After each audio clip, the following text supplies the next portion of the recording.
My name is Duane Duvall, and for many years I've performed as a professional magician.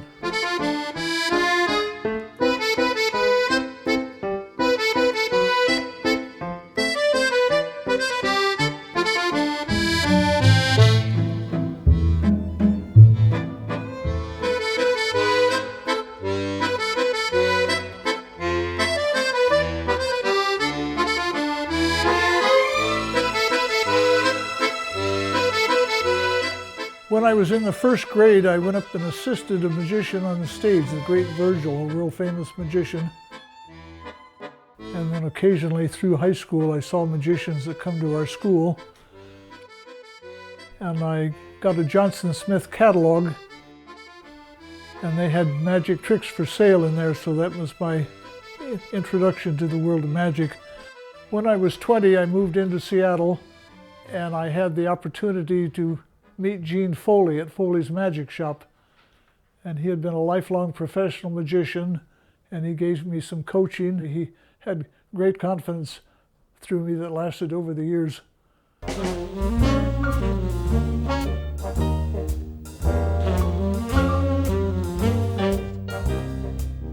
My act was always in tails because I got this set of tails from Gene Foley, and they had lots of pockets to hide things. I didn't have a lot of money, so I couldn't afford big illusions, so I concentrated on small things and sleight of hand. I did smoking, cigarette productions. I don't remember when I started, but I got some doves, and I started doing dove magic, or learning to do dove magic, and so they became the basis of my act for the next 30 years.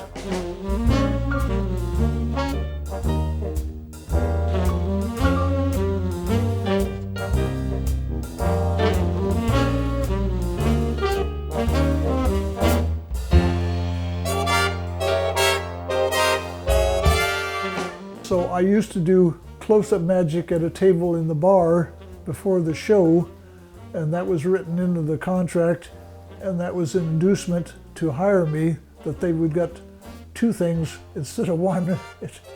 And also, by entertaining them with close-up, I made good friends, so they were a better audience when I go in to do the show.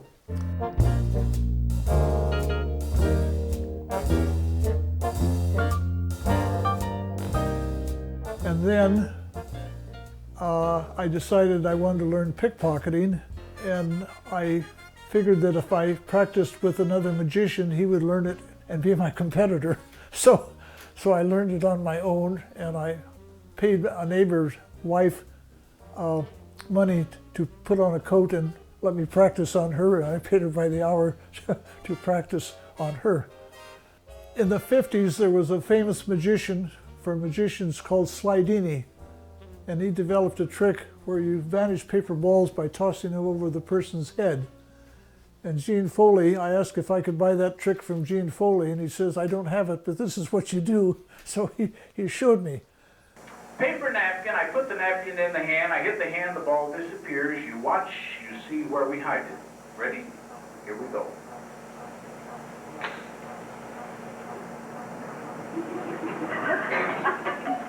We'll try it again. You do understand what we're talking about, don't you, Earl? See, this is where I take the paper napkin, I put the napkin in the hand, I hit the hand. The ball no, the ball disappears, you watch. Did you feel it, Earl?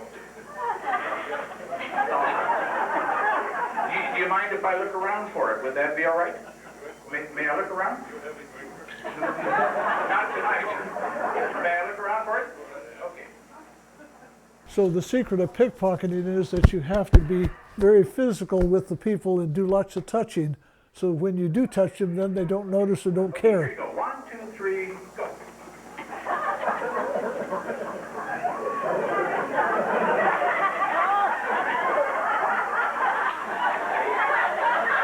You're getting better. You're getting better at it. Okay. So that was the basis of my act.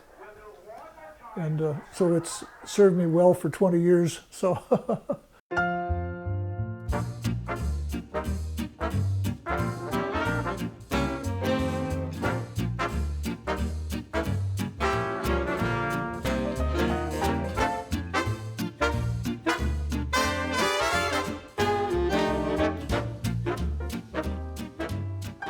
visiting in California, I became acquainted with a comedian, and shortly after that he talked me to going on the road with him as a partner, because he had spent all of his life as an entertainer in nightclubs as a comic, and he thought we would make a good act together.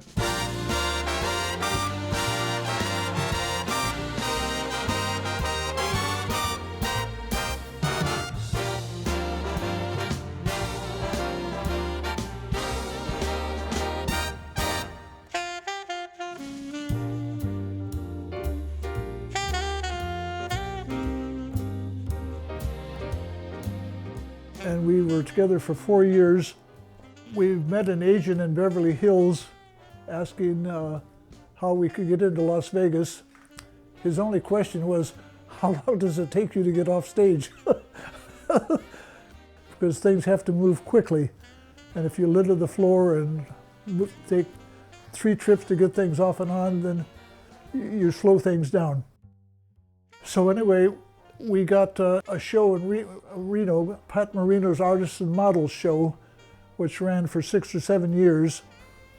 So we went in that show.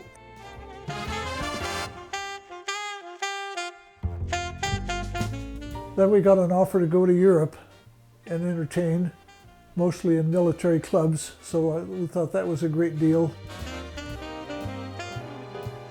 We spent 5 months in Europe, and then I decided I've had enough of traveling, and I retired from traveling and come back and went back to my work as advertising layout and doing magic on the side.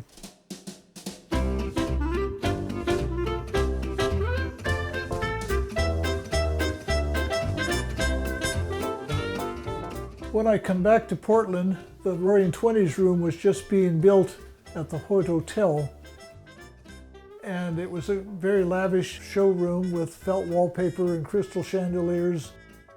While it was being built, I'd become friends with Gracie Hansen, who was the hostess of the show. She had worked previously at the World's Fair in Seattle. And so she wanted to renew her chops, so Harvey Dick hired her to be the Grand Madam of the Roaring Twenties show. Over the course of the years that it was open, which was about 4 years, I was hired 5 times. And the last time I worked there for 5 months.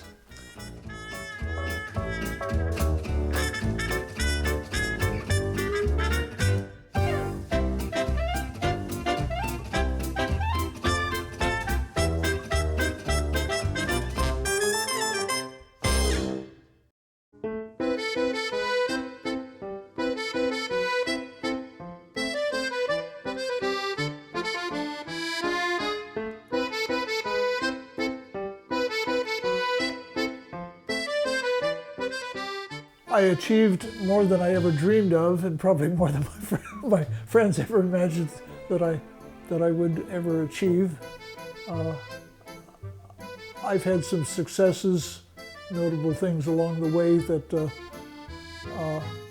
I've been happy. I've never had any catastrophes or disasters in 30 years of doing magic or whatever. So. Yeah, it was a good life.